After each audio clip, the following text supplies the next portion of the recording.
लक्ष्मण जी नहीं सोए 14 साल तक।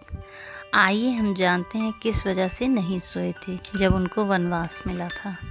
रामचंद्र जी को जब उनके पिता दशरथ राजपाट सौंपने वाले थे, तभी उनकी दूसरी पत्नी कैकेयी को भी उनकी दासी मंथरा ने खूब भड़काया। मंथरा ने कहा कि राजा तो आपके बेटे भरत को बनना चाहिए। इसके बाद कैकेयी ने राजा दशरथ से 2 वर मांगे। पहला, भरत को गद्दी मिलनी चाहिए और दूसरा, राम को 14 वर्ष के लिए वन में जाना चाहिए। राजा दशरथ को अपनी पत्नी के वर पूरे करने पड़े। जब रामचंद्र जी वनवास के लिए अयोध्या से निकल रहे थे, तब लक्ष्मण जी ने भी उनके साथ जाने की इच्छा जाहिर की। लक्ष्मण के वन जाने की बात सुनकर उनकी पत्नी उर्मिला भी साथ जाने की जिद करने लगी। तब लक्ष्मण ने अपनी पत्नी उर्मिला को समझाते हुए कहा कि वे अपने बड़े भाई और माँ समान भाभी सीता की सेवा करने के लिए जा रहे हैं। अगर तुम वनवास में चलोगी तो मैं ठीक तरह से सेवा नहीं कर पाऊंगा। लक्ष्मण के सेवा भाव को देखकर उर्मिला साथ जाने की जिद छोड़ देती हैं और महल में ही रुक जाती हैं।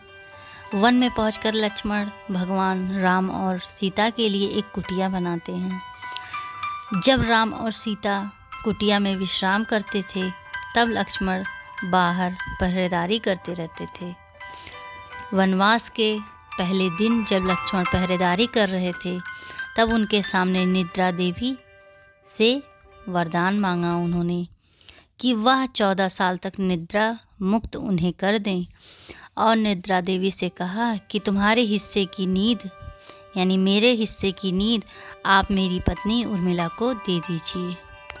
लक्ष्मण कहते हैं कि उनके हिस्से की नींद उनकी पत्नी को दे दें। इस कारण लक्ष्मण 14 साल तक नहीं सोए थे और उनकी पत्नी उर्मिला लगातार 14 वर्ष तक सोती रही थी। 14 वर्ष बाद जब भगवान राम माता सीता के साथ लक्ष्मण अयोध्या वापस आए, तब नींद की अवस्था में रामचंद्र जी के राज तिलक समारोह में उर्मिला भी उपस्थित थी। यह देख लक्ष्मण को हंसी आती है। जब लक्ष्मण से हंसी की वजह पूछी गई, तो उन्होंने निद्रा देवी के वरदान के बारे में सब कुछ बता दिया। लक्ष्मण ने कहा कि जब मैं उबासी लूँगा, तब उर्मिला की नींद खुलेगी। लक्ष्मण जी की इस बात को सुनकर सभा में सभी मौजूद लोग हंस पड़े। सभी को हंसते देख उर्मिला लज्जावश समारोह से उठकर बाहर चली जाती है।